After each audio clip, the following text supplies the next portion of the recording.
പിതാവിൻ്റെയും പുത്രൻ്റെയും പരിശുദ്ധാത്മാവിൻ്റെയും നാമത്തിൽ ആമേൻ. യേശുവിൽ ഏറ്റവും സ്നേഹമുള്ള സഹോദരങ്ങളെ, നമ്മുടെ ദിവ്യകാരുണ്യ വിമോചന യാത്രയുടെ 19ാമത്തെ ദിവസത്തിലേക്ക് നിങ്ങളെ ഏറ്റവും പ്രാർത്ഥനയോടെ ഞാൻ സ്വാഗതം ചെയ്യുന്നു. അനുഗ്രഹീതമായ ഈ യാത്രയിൽ ഉത്സാഹത്തോടെ നിങ്ങൾ പങ്കെടുക്കുന്നതിന് ഞാൻ കർത്താവിന് മഹത്വം കൊടുക്കുന്നു. നിങ്ങളെല്ലാവരെയും വളരെ സന്തോഷത്തോടെ ഈ പ്രഭാതത്തിൽ അഭിവാദനം ചെയ്യുകയും ചെയ്യുന്നു. നമ്മൾ ഈ 19ാമത്തെ ദിവസത്തെ ചിന്തയ്ക്കായി എടുക്കുന്നത് യെശയ്യാ പ്രവാചകൻ്റെ പുസ്തകം 6-ാം അധ്യായത്തിലെ 1 മുതലുള്ള വാക്യങ്ങളാണ്. യെശയ്യാ ദേവാലയത്തിൽ വെച്ച് കർത്താവിൻ്റെ ദർശനം കാണുന്നതാണ് ഈ ഭാഗത്തെ പ്രതിപാദന വിഷയം. പലതവണ നമ്മൾ വായിച്ചിട്ടുള്ള ഭാഗമാണിത്.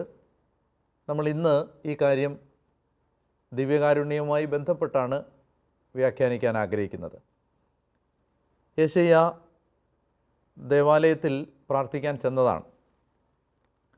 യെശയ്യാ ദേവാലയത്തിലേക്ക് പോകുന്നതിന് അല്ലെങ്കിൽ പ്രാർത്ഥനയ്ക്കായി ഈ ദിവസങ്ങൾ മാറ്റിവെക്കുന്നതിന് ഒരു കാരണമുണ്ട്.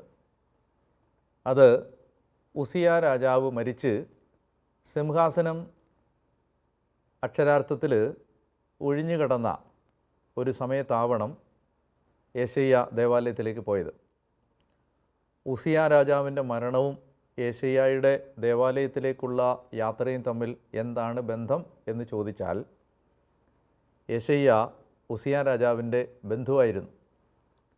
ഉസിയായുടെ പകർത്തി എഴുത്തുകാരനും ആയിരുന്നു, സ്ക്രൈബായിരുന്നു.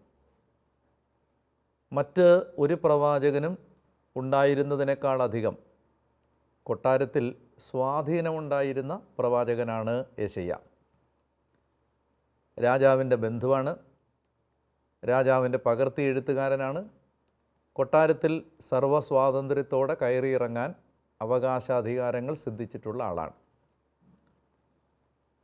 അപ്പോൾ യെശയ്യായ്ക്ക് ഉസിയായുടെ മരണം അവശേഷിപ്പിച്ചത് ഈ സംരക്ഷണ കവചമായി ഉണ്ടായിരുന്ന രാജാവ് ഇല്ലാതാകുന്ന ആ ശൂന്യതയാണ്. അപ്പോൾ ഉസിയാ രാജാവ് മരിച്ചു. മാത്രമല്ല, ഉസിയ മരിച്ചത് കുഷ്ഠരോഗം പിടിപെട്ടിട്ടാണ്. അത് ദേവാലയത്തിൽ വെച്ച് ചെയ്ത ഒരു തിന്മയുടെ അനന്തരഫലമായിട്ടാണ് കുഷ്ഠം പിടിപെടുന്നതും. അപ്പോൾ യെശയ്യായ്ക്ക് ആ കാര്യത്തിൽ തീർച്ചയായും വലിയ ദുഃഖം ഉണ്ടാകാനിടയുണ്ട്. തൻ്റെ ബന്ധുവായിരുന്ന രാജാവായിരുന്ന ജീവിതത്തിൻ്റെ നല്ല കാലം മുഴുവൻ ദൈവത്തെ പ്രസാദിപ്പിച്ച് ജീവിക്കുകയും എന്നാൽ ജീവിതത്തിൻ്റെ അവസാന ദിനങ്ങളിലേക്ക് എത്തുമ്പോൾ അഹങ്കാരപ്രമത്തനായി പുരോഹിതന്മാരോട് കോപിച്ച് ദേവാലയത്തിൽ പോയി രാജാവിന് നിഷിദ്ധമായ ധൂപാർപ്പണം നടത്താൻ തുനിയുകയും ഉദ്യമിക്കുകയും ചെയ്ത് കുഷ്ഠരോഗം പിടിപെട്ട് കൊട്ടാരത്തിൽ നിന്ന് മാറി മറ്റൊരു വീട്ടിൽ താമസിച്ച് ഒടുവിൽ അങ്ങനെ വളരെ ദൈന്യവും ദാരുണവുമായ ഒരു അന്ത്യം അവകാശമാക്കിയ ഈ ഉസിയായെക്കുറിച്ച് യെശയ്യായ്ക്ക് തീർച്ചയായും മാനുഷികമായ ദുഃഖങ്ങൾ ഉണ്ടാകാം. മാത്രമല്ല, ദേവാലയത്തിൽ വെച്ചാണ് അയാൾ കുഷ്ഠരോഗം പിടിപെട്ടതും.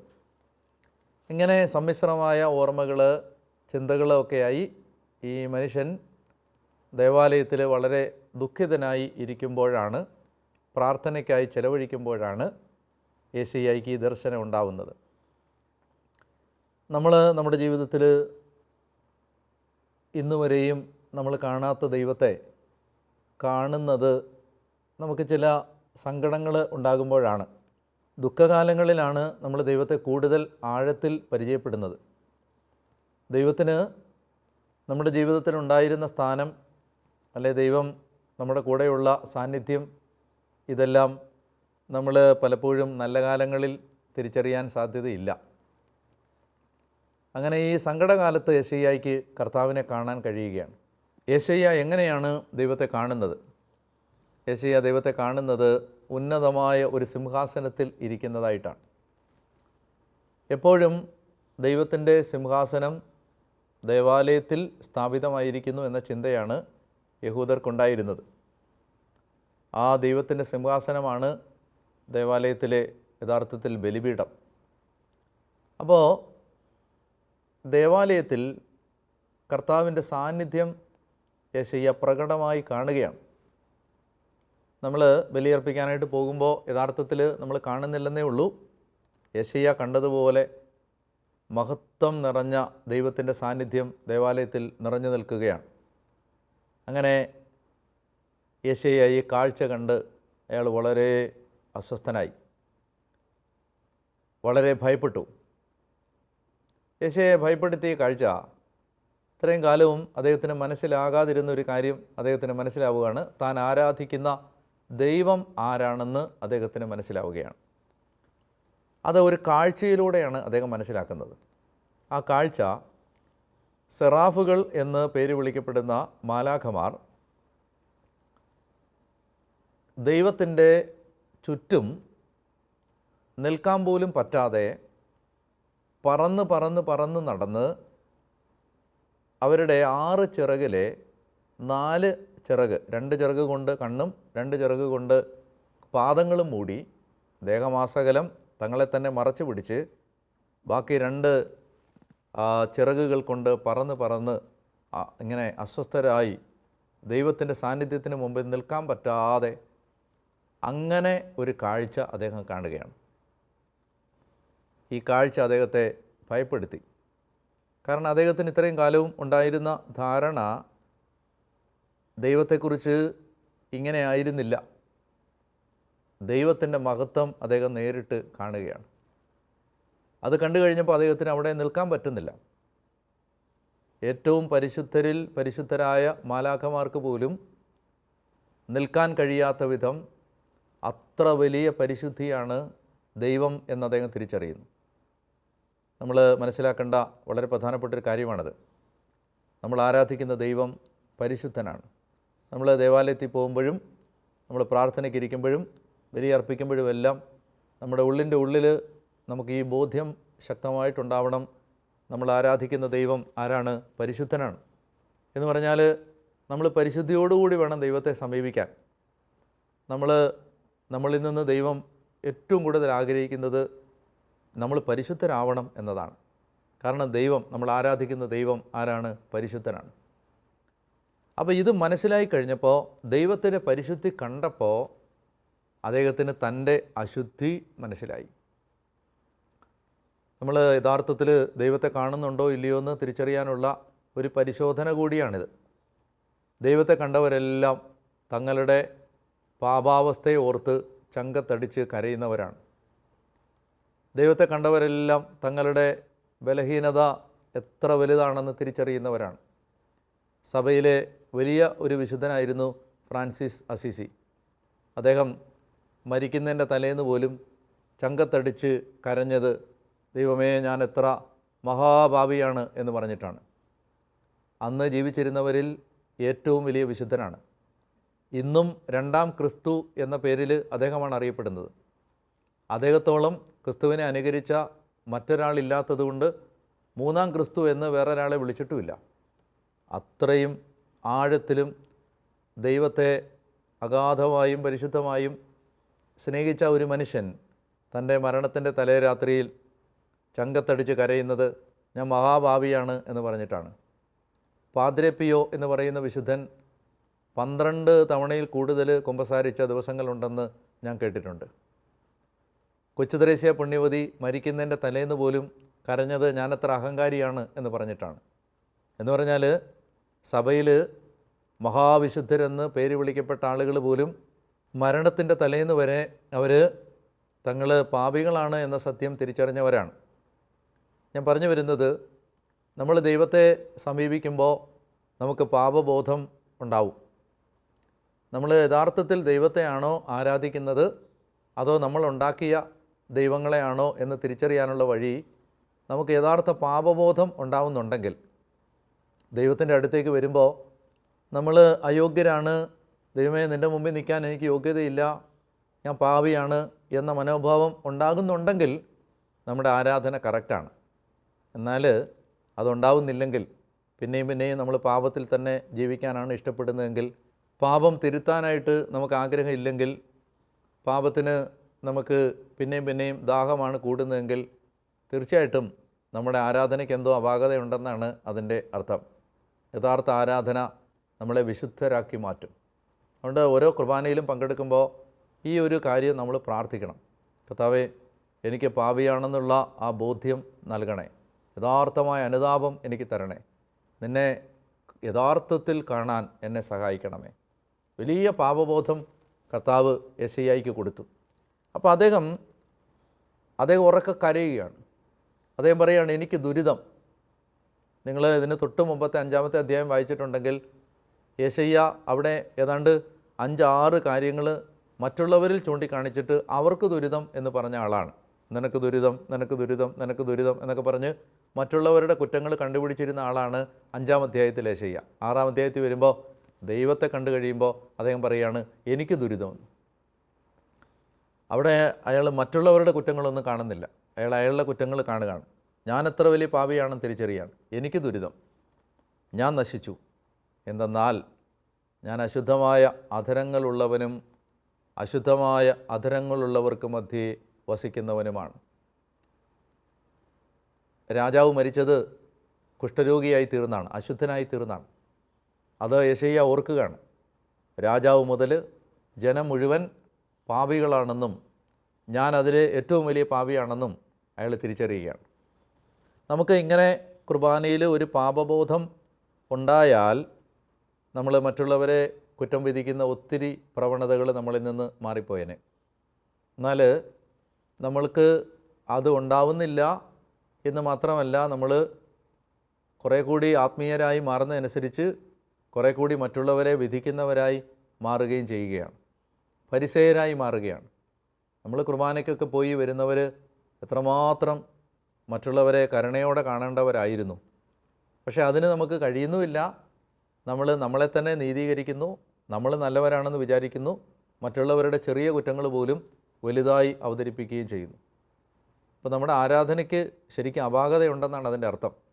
നമ്മൾ ബൈബിൾ പറയുന്ന ഒരാരാധനയിലൂടെ ജീവിക്കുന്നവരല്ലെന്നാണ് അതിൻ്റെ അർത്ഥം. നമ്മളുണ്ടാക്കിയ ഏതൊക്കെയോ കുട്ടി ദൈവങ്ങളെ ആരാധിച്ചുകൊണ്ടിരിക്കുകയാണ്. നമ്മൾ യഥാർത്ഥ ദൈവത്തെയാണ് ആരാധിച്ചതെങ്കിൽ നമുക്ക് പാപബോധം വന്നേനെ, നമുക്ക് പശ്ചാത്താപം വന്നേനെ, നമുക്ക് ഇത് തെറ്റാണെന്ന് മനസ്സിലായേനെ. എന്നാൽ നമുക്കത് മനസ്സിലാവുന്നില്ല എന്നുണ്ടെങ്കിൽ നമ്മുടെ ആരാധന നമ്മൾ കുറേ കൂടി ആത്മശോധന ചെയ്യേണ്ടതുണ്ട്. അങ്ങനെ അദ്ദേഹം ഇങ്ങനെ സ്വന്തം പാപാവസ്ഥ പറഞ്ഞ് കരയുമ്പോൾ ഒരു വലിയ സംഭവം നടക്കുകയാണ്. അതെന്താണെന്ന് വെച്ചാൽ, സെറാഫുകളിലൊന്ന്, അദ്ദേഹം ദൈവത്തിനടുത്ത് നിൽക്കുന്നതായിട്ട് കണ്ട പറന്ന് കിടക്കുന്ന ഈ സെറാഫുകളിലൊന്ന് ബലിപീഠത്തിൽ നിന്ന്, അദ്ദേഹം കാണുന്ന ദേവാലയത്തിലെ ബലിപീഠത്തിൽ നിന്ന് അവിടെ തീ കത്തിക്കൊണ്ടിരിക്കുകയാണ്. ബലിയുടെ തീ കത്തിക്കൊണ്ടിരിക്കുമ്പോൾ അതിൽ നിന്ന് ഒരു കൊടിൽ കൊണ്ട് ഒരു തീക്കനലെടുത്തു. ആ കൊടിലിൽ എടുത്ത തീക്കനലുമായി യെശയ്യായുടെ അടുത്തേക്ക് വന്ന് യെശയ്യായുടെ അധരങ്ങളെ തൊട്ടു. എന്താണ് അധരങ്ങളെ തൊട്ടത്? യെശയ്യ എന്ത് പറഞ്ഞാണ് കരഞ്ഞത്? ഞാൻ അശുദ്ധമായ അധരങ്ങളുള്ളവൻ എന്ന് പറഞ്ഞാൽ അയാൾ എന്ത് പാപമാണോ ഏറ്റുപറഞ്ഞത് ആ പാപത്തെ ദൈവം മാലാഖ അയച്ച് ഒരു തീക്കനലെടുത്ത് ആ പാപമേഖലയെ തൊടുകയാണ്. നമ്മൾ പൗലോസപ്പോസ്തലൻ പറഞ്ഞൊരാശയം ഈ സന്ദർഭത്തിൽ ഓർക്കണം. നിങ്ങളുടെ അവയവങ്ങളെ സമർപ്പിക്കണം എന്നൊരാശയം റോമാലേഖനം 6-ാം അധ്യായത്തിലും 12-ാം അധ്യായത്തിലും പൗലോസപ്പോസ്തലൻ പറയുന്നുണ്ട്. എന്ന് പറഞ്ഞാൽ നമുക്കിപ്പോൾ ഒരു പാപമേഖല ഉണ്ടെങ്കിൽ അത് നമ്മൾ പ്രത്യേകം എടുത്ത് സമർപ്പിക്കണം. ഇപ്പം നമുക്ക് നാവിനെ നിയന്ത്രിക്കാൻ കഴിയുന്നില്ലെങ്കിൽ നമ്മൾ കർത്താവിൻ്റെ അടുത്ത് പരിശുദ്ധ കുർബാനയ്ക്ക് വരുമ്പോൾ മുടങ്ങാതെ എന്നും പ്രാർത്ഥിക്കണം, കർത്താവേ എൻ്റെ നാവിനെ നിയന്ത്രിക്കാൻ എന്നെ സഹായിക്കണമേ. അങ്ങനെ നമ്മൾ സമർപ്പിക്കുമ്പോൾ ആ നാവിലേക്ക് കർത്താവിൻ്റെ അഗ്നി ഈ മാലാഖ കൊണ്ടുവന്ന് വെച്ച് നമ്മളെ വിശുദ്ധീകരിക്കും. ഇതൊക്കെ അക്ഷരാർത്ഥത്തിൽ നടക്കുന്ന കാര്യങ്ങളാണ്. ഇതെല്ലാം അതുപോലെ നിറവേറുന്ന കാര്യങ്ങളാണ്. നമുക്ക് മുൻകോപം ഉണ്ട്, നമുക്ക് കോപം നിയന്ത്രിക്കാൻ പറ്റുന്നില്ല എങ്കിൽ നമ്മൾ കുർബാന അർപ്പിക്കുമ്പോൾ നമ്മൾ ആ വിശുദ്ധ കുർബാനയിൽ യെശയ്യായെ പോലെ അത് സമർപ്പിക്കണം. അപ്പോൾ അഗ്നിക്കനലുമായി ദൂതൻ വന്ന് നമ്മുടെ കോപത്തിൻ്റെ മേഖലയിൽ സ്പർശിക്കും. അപ്പോൾ ഇങ്ങനെ അത്രയും പ്രായോഗികമായി നമ്മുടെ ജീവിതത്തിൽ നമുക്ക് ചെയ്യാവുന്നൊരു കാര്യമാണത്. അവനെൻ്റെ അധരങ്ങളെ സ്പർശിച്ചിട്ട് പറഞ്ഞു, ഇത് നിൻ്റെ അധരങ്ങളെ സ്പർശിച്ചിരിക്കുന്നു, നിൻ്റെ മാലിന്യം നീക്കപ്പെട്ടു, നിൻ്റെ പാപം ക്ഷമിക്കപ്പെട്ടിരിക്കുന്നു. മലങ്കര കുർബാനയിൽ പരിശുദ്ധ കുർബാന നാവിലേക്ക് വെച്ച് കൊടുക്കുമ്പോൾ പറയുന്നത് ഈശോയുടെ തിരുശരീര രക്തങ്ങളാകുന്ന തീക്കട്ട എന്നാണ്, തീക്കനൽ എന്നാണ്. തീക്കനൽ അത് ഈ യെശയ്യായുടെ ഈ ദർശനത്തിൽ നിന്നാണ് ആ ആശയം എടുത്തിരിക്കുന്നത്. ദിവ്യകാരുണ്യം നമ്മളെ ശുദ്ധീകരിക്കുന്ന തീക്കനലാണ്. അതുകൊണ്ട് കുർബാന സ്വീകരിക്കുമ്പോൾ നമ്മുടെ പാപങ്ങൾ ശുദ്ധീകരിക്കപ്പെടും. അത് നമ്മൾ മനസ്സിലാക്കണം. അത് നമ്മൾ മനസ്സിലാക്കിയിട്ട് കുർബാനയിൽ പങ്കെടുക്കുമ്പോൾ നമ്മളെ കർത്താവ് അതുപോലെ വിശുദ്ധീകരിച്ച് അനുഗ്രഹിച്ച് എടുക്കും. അപ്പോൾ ഇത് കഴിയുമ്പോൾ, അങ്ങനെ ശുദ്ധീകരിക്കപ്പെട്ട് കഴിയുമ്പോൾ കർത്താവ് ചോദിക്കുന്ന ഒരു ചോദ്യം അദ്ദേഹം കേൾക്കുകയാണ്: ആരെയാണ് ഞാൻ അയക്കുക? ആരാണ് നമുക്ക് വേണ്ടി പോവുക? അപ്പോൾ യെശയ്യാ പറയുകയാണ്, കർത്താവേ, എന്നെ അയച്ചാലും. നമ്മൾ ശുദ്ധീകരിക്കപ്പെട്ട് കഴിഞ്ഞാണ് നമ്മളിലൂടെ ഒരുപാട് നന്മകൾ സംഭവിക്കാൻ പോകുന്നത്. നമ്മൾ എത്രത്തോളം നമ്മളെ ശുദ്ധീകരിക്കുന്നുണ്ടോ അത്രത്തോളം ദൈവത്തിന് നമ്മളെ എടുത്ത് ഉപയോഗിക്കാൻ പറ്റും. പൗലോസ് അപ്പോസ്തലൻ പറയുന്നുണ്ട് തിമോത്തിയോട്, ഒരുവൻ നികൃഷ്ടമായ അവസ്ഥയിൽ നിന്ന് തന്നെ ശുദ്ധീകരിച്ചാൽ അവൻ യജമാനന് പ്രയോജനമുള്ള വിശേഷപ്പെട്ട ഒരു പാത്രമായി മാറും. നമ്മളെ ദൈവം എടുത്ത് ഒരുപാട് ഉപയോഗിക്കണമെങ്കിൽ നമ്മളെ അത്രയും ശുദ്ധീകരിക്കാൻ വിട്ടുകൊടുക്കണം.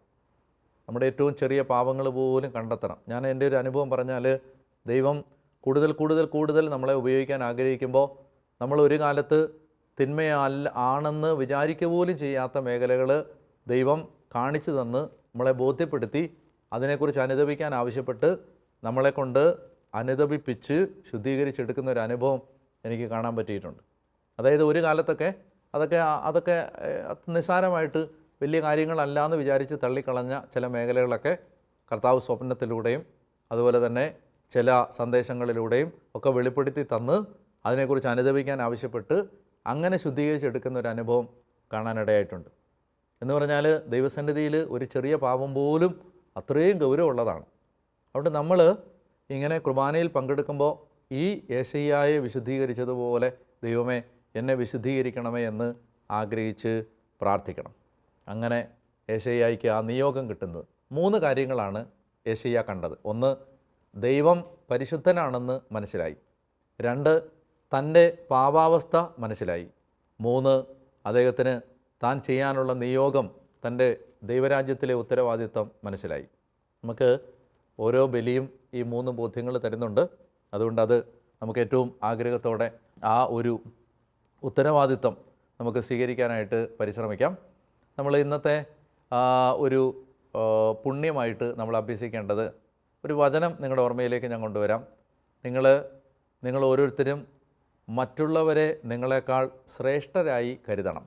പൗലോസ് അപ്പോസ്തലൻ പറയുന്നൊരു വചനമാണ്, മറ്റുള്ളവരെ നിങ്ങളെക്കാൾ ശ്രേഷ്ഠരായി കരുതണം. മറ്റൊരു വചനം ഇതാണ്, പരസ്പരം ബഹുമാനിക്കുന്നതിൽ നിങ്ങൾ മുന്നിട്ട് നിൽക്കണം. അപ്പോൾ ഇതാണ് ഒരു പുണ്യമായിട്ട് നമുക്കിന്ന് പ്രാർത്ഥിക്കേണ്ടത്. അതായത് ഏത് നിസ്സാരപ്പെട്ട മനുഷ്യനെയും ആദരവോടെ ബഹുമാനത്തോടെ കാണാനുള്ള ഒരു കൃപ തരണമേ എന്ന് പ്രാർത്ഥിക്കണം. ഏത് സാധാരണക്കാരനെയും, ചിലപ്പോൾ നമ്മളെക്കാൾ ചെറുതാണെന്ന് വിചാരിക്കുന്ന ആളുകളെ, അവരെല്ലാം, ഏത് സാധാരണക്കാരനെയും ബഹുമാനത്തോടെ കാണാൻ, ബഹുമാനത്തോടെ സംസാരിക്കാൻ, അങ്ങനെ ഒരു കൃപ നമ്മുടെ കാലഘട്ടത്തിൽ വളരെ ഇല്ലാത്തൊരു കാര്യമാണ്.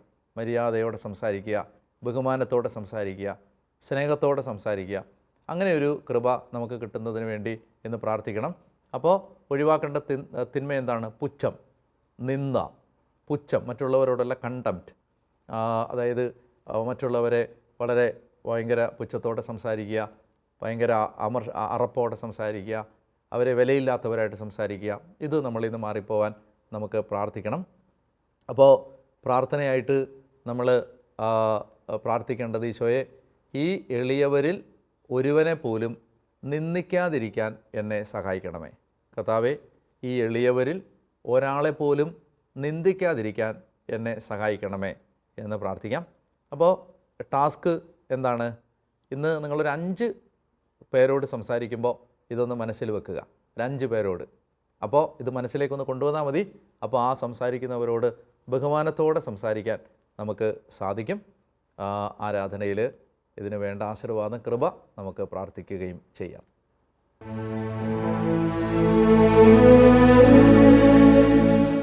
പരിശുദ്ധ പരമ ദിവ്യകാരുണ്യേശോയ്ക്ക് എന്നേരവും ആരാധനയും സ്തുതിയും പുകഴ്ചയും ഉണ്ടായിരിക്കട്ടെ. പ്രിയമുള്ളവരെ, ഇന്നത്തെ ആരാധനയിലേക്ക് കടക്കുമ്പോൾ യെശയ്യാ കർത്താവിനെ കണ്ടതുപോലെ ഓരോ പരിശുദ്ധ കുർബാന ഏർപ്പെടത്തിലും ദൈവത്തെ അനുഭവിക്കാൻ കർത്താവെ ഞങ്ങൾക്ക് കൃപ തരണമേ എന്ന് നമുക്ക് പ്രാർത്ഥിക്കാം. ദേവാലയങ്ങളിലേക്ക് വരുമ്പോൾ ദൈവഭയം ഉണ്ടാകാനും പരിശുദ്ധനായ ദൈവത്തെ ആരാധിക്കുകയാണ് എന്ന അവബോധത്തോടെ ആരാധിക്കാനും കർത്താവെ കൃപ തരണമേ എന്ന് നമുക്ക് പ്രാർത്ഥിക്കാം. നല്ല ദൈവമേ, ഒരുപാട് സ്നേഹത്തോടെ അങ്ങയുടെ മുമ്പിൽ ഞങ്ങളിതാ ഒരുമിച്ച് വീണ്ടും നിൽക്കുന്നു. ഞങ്ങളുടെ ഈ ദിവസം ഞങ്ങൾക്ക് അവിടുന്ന് തന്ന പ്രബോധനങ്ങളെല്ലാം ഹൃദയത്തിൽ ഏറ്റെടുക്കാനും ഞങ്ങൾ അങ്ങയുടെ മുമ്പാകെ എത്തുമ്പോൾ എത്രമാത്രം ഒരുക്കത്തോടെ വരേണ്ടതാണ് എന്ന ബോധ്യം കിട്ടാനും ഞങ്ങൾ ആരാധിക്കുന്ന ദൈവം പരിശുദ്ധനാണെന്ന് തിരിച്ചറിയാനും ഞങ്ങളുടെ പാപാവസ്ഥയെ മനസ്സിലാക്കി നിരന്തരം അനുദപിച്ച് പാപബോധമുള്ളവരായി ജീവിക്കാനും ഞങ്ങളെ ദൈവം ഏൽപ്പിക്കുന്ന ദൈവരാജ്യത്തിൻ്റെ നിയോഗങ്ങൾ തിരിച്ചറിയാനും ഞങ്ങളെ അവിടുന്ന് സഹായിക്കണമേ എന്ന് പ്രാർത്ഥിക്കുന്നു. കർത്താവേ, ഈ കൂട്ടായ്മയിൽ ഞങ്ങളോടൊപ്പം പ്രാർത്ഥിക്കുന്ന വിദൂരങ്ങളിലിരുന്ന് ഇതിൽ പങ്കെടുക്കുന്ന അങ്ങയുടെ മക്കളെ ഇപ്പോൾ അനുഗ്രഹിക്കണമേ. ഇപ്പോൾ അവരുടെ ജീവിതത്തിൻ്റെ കണ്ണീരിൽ ഇടപെടണമേ. വേദനകൾ ഏറ്റെടുക്കണമേ. ആശ്വാസവും സമാധാനവും നല്ല കർത്താവ് അവർക്ക് കൊടുക്കണം എന്ന് പ്രാർത്ഥിക്കുന്നു. പരിശുദ്ധ കുർബാനയുടെ ആശീർവാദം സ്വീകരിക്കുമ്പോൾ പ്രിയമക്കളെ, നമ്മളിന്ന് ആഗ്രഹിച്ച് ഈ കൃപാവരങ്ങളെല്ലാം നിറയാൻ നമുക്ക് ദാഹത്തോടെ പ്രാർത്ഥിച്ച് ആശീർവാദം സ്വീകരിക്കും.